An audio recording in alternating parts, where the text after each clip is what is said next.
The game of business as we know it has fundamentally changed. And if you're still trying to run your business like it's 2020, you are actively putting yourself at a disadvantage. There are new rules and you need to know what they are if you want to start, grow, and scale a business in 2026. And I'm not saying this to scare you, but I'm saying this because I see it every single day. Business owners are working harder than ever before. They're simply not seeing the same level of growth that they used to. And most are stuck in a loop of old advice that is simply not applicable anymore. So in this video, I want to walk you through the new rules of business for 2026. Not just theory, but the fundamental shifts that you must make to not only survive, but to actually win over the next decade. So let's get into it. So let's first talk about why the old rules don't work anymore. And the reality is that I live this. In 2018, I was working 4 a.m. to 8 a.m. every single day out of my apartment. I was doing freelance videography, social media work, and I was saying yes to basically everything because that's what you're supposed to do as an entrepreneur. That's what I thought. It was, can you work this weekend? Yeah, absolutely. Can you add this extra thing to our project that we didn't talk about? Absolutely. Can you handle this rush job and get it to me tomorrow? I will figure it out. And looking back, I realized that I wasn't building a business. I was really just creating a situation where I had 5 different bosses instead of one, and it was pretty much a job. So here's what's changed since then that makes this approach completely unsustainable. First off, competition is absolutely everywhere. Like the barrier to starting a business is basically zero at this point. The US Census Bureau tracked 5.5 million new business applications in 2023 alone. That's 50% more than just 5 years ago. Okay, so what does that mean for you? It means that you can't just be good. You have to be clearly different. You have to stand out in a market. That is how you survive. Second thing, working harder just doesn't move the needle like it used to. Look, I was putting in 16-hour days. I was making decent money, but I had zero leverage. And there's actually a study on this too that said that 76% of small business owners work more than 40 hours a week, but only 33% feel like they're actually making real progress. Look, more hours doesn't automatically equal growth. It usually just equals burnout. Third, technology is moving so fast that most businesses are just getting left behind. Things that used to require whole teams, one person can do now with the right tools. And McKinsey put out research saying that by 2030, about 30% of the work that we do could be automated. So if you're not using these tools, your competitors are, and they're going to have way better margins than you are. And fourth, customers are just different now. They're smarter. They're more skeptical. They research everything before they ever talk to you. In fact, HubSpot found that 81% of buyers do their entire research process online before they'll even take a sales call. They've seen every marketing trick. They want proof. They don't want promises anymore. They want to create more skepticism in their brain. So if any of this is resonating with you right now, you are in the right place. Okay, let's get into the first rule. And this is really the foundation for everything else that we're going to be talking throughout this video. So first thing is your offer is your only real competitive advantage. You can have the best marketing in the world. You can have the most beautiful website. You can have an incredible team. But if your offer sucks, none of that other stuff matters. You're just polishing something that nobody wants. And the reality is that most businesses fail because they're selling the same thing as everyone else in the same way as everyone else. And half the time they don't even know they are. So let me break down what I actually mean by offer. And it's not just like your product or service. It's the complete package of value that you're putting in front of people. So there are really 5 things a strong offer needs. 1, it needs to be outcome focused. Don't sell what you do, sell what people get. A weak offer could be something like, we do marketing, okay? A strong offer is, we generate 30 qualified leads per month using our proven system, or you don't pay. Forrester Research actually studied this exact thing and found out that businesses that talk about outcomes instead of features close deals 2.3 times more often. That's not a small difference. And that's a difference between somebody who's struggling and someone who's actually scaling. Number 2 is, can you repeat it? If every single customer requires you to completely reinvent how you deliver, you cannot scale. You'll just keep recreating the wheel,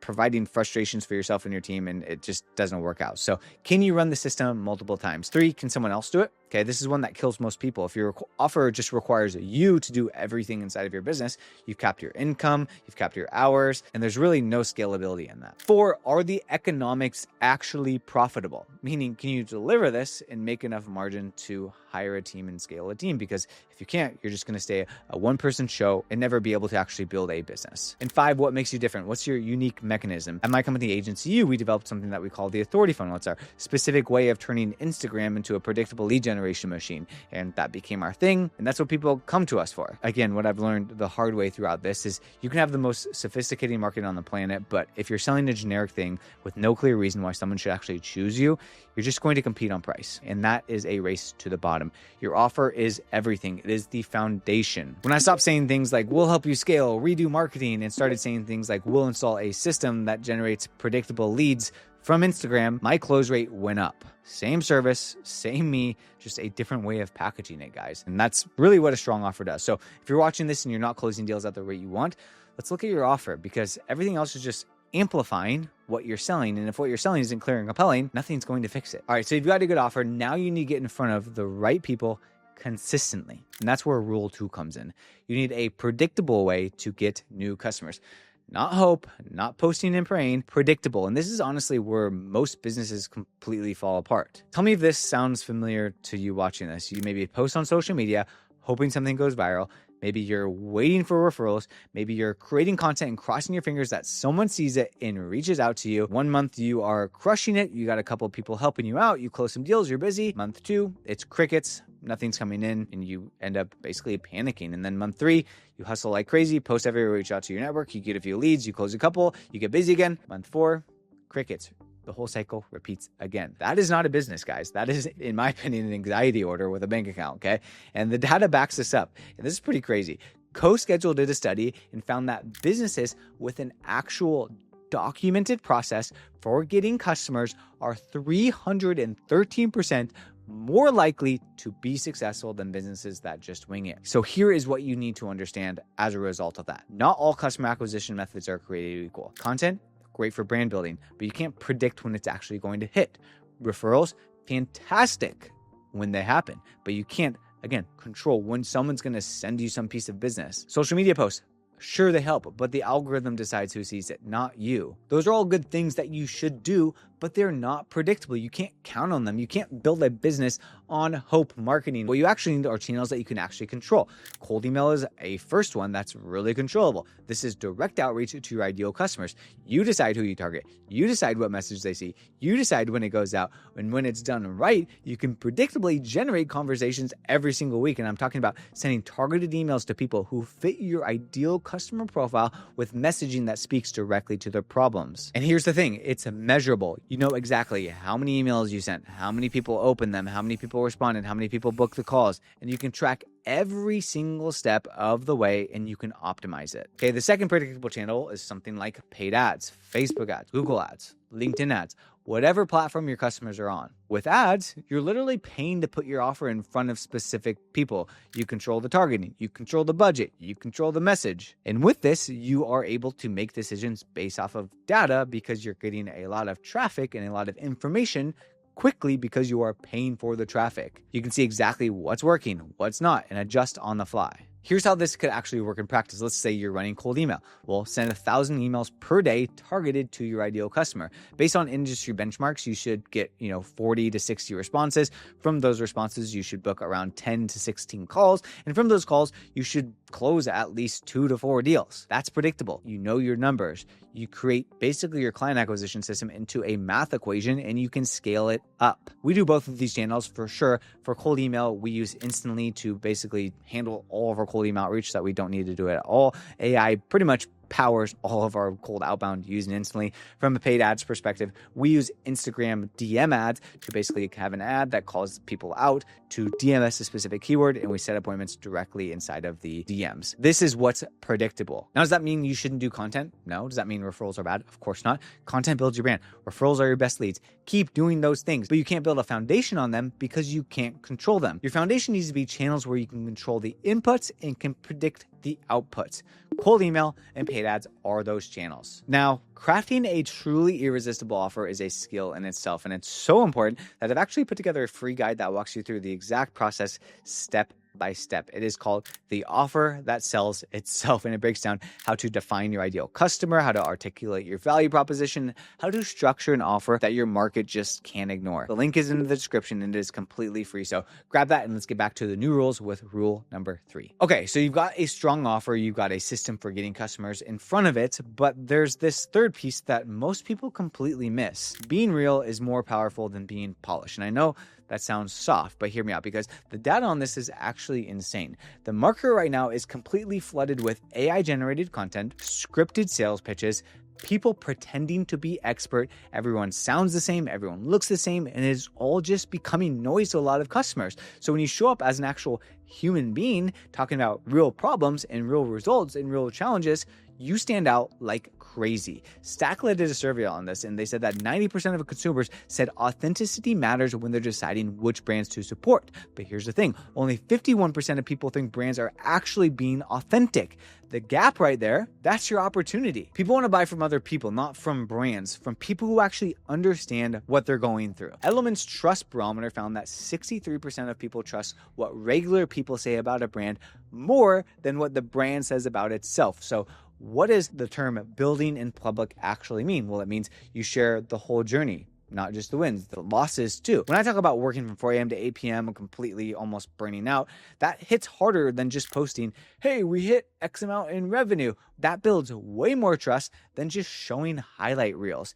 Here's what you can actually do with this, okay? Share your real numbers, share your revenue, share your growth, even the months that you didn't hit your target. Talk about what didn't work, what mistakes did you make, where did you waste money, what would you do differently? Being transparent is not weak. It is the fastest way to build trust in a crowded market. And when people see you being honest about the stuff that didn't work, they're way more likely to believe your stuff about what does work. Authority used to come from looking perfect. Now it comes from being real. Be human. It's literally your competitive edge. All right, here's where it all comes together. You can have the best offer in the world. You can have customers lining up to buy what you sell. You can have great branding, but if you're still the one doing everything, you haven't built a business. You've built a job, and you can't quit that job. Let me be really direct with this. If you can't take a 2-week vacation without your business falling apart, you don't own a business. The business owns you. And the stats on this are actually depressing. US Bank did a study that found 82% of small businesses fail because of cash flow problems. But when you dig into why,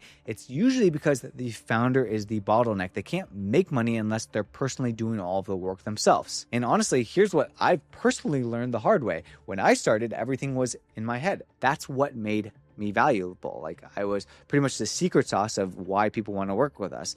But in reality, it just made me the bottleneck. And when I tried to hire people, they couldn't do anything without me because nothing was written down. I had to be involved in every single decision, every single project. And at the end of the day, that is not leverage, that is dependency. So what changed for me? Well, I started documenting systems for absolutely everything inside of my business. Customer onboarding, for example. The second a client signs a contract, boom, welcome emails go out. Tasks get assigned, calls get scheduled, documents get sent, all of it automatically. It used to take me hours and hours to onboard a client. Now it literally takes me 10 minutes of actual work. Everything else just runs itself. So when you have systems, you can delegate for real, not just dump tasks on people and hope they can figure out. You're actually giving them clear frameworks to work within.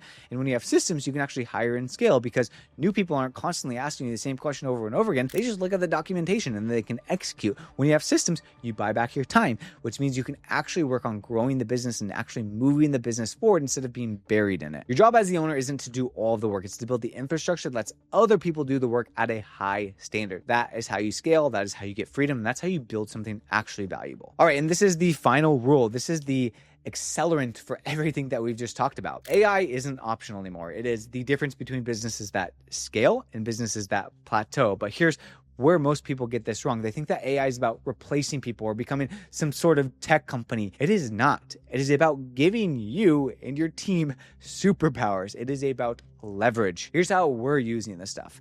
Content and marketing. AI writes first drafts of emails, sequences, ad copy, social posts, blog content, all of it. Does it replace the strategy? No, but it cuts the execution time by like 70%. And what used to take a copywriter 8 hours now takes 2 hours of editing and cleanup. Customer communication. AI chatbots handle initial questions.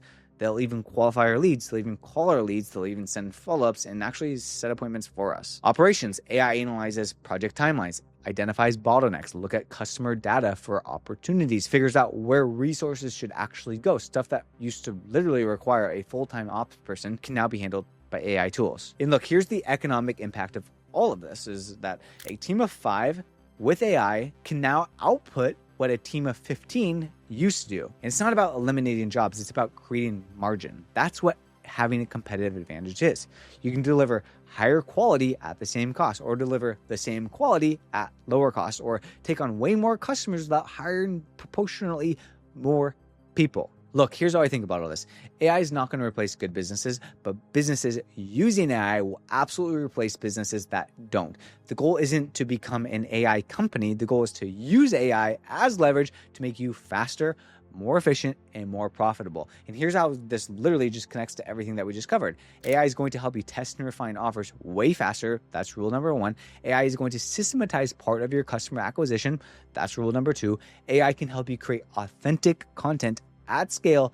That's rule number 3. And AI powers the system that buys back your time. That is rule number 4. It is not a separate thing. It's the accelerant for all of it. The businesses winning in 2026 treat AI like electricity. It is just the infrastructure that powers everything. It's not the product itself. So those are the new rules. If you're serious about building a predictable customer acquisition system, then click on the video on the screen to watch the next video to see how you can actually use one single tool to set up an entire lead generation system with cold email and start systematizing and automating your customer acquisition as soon as today. Act fast, and I'll see you over there.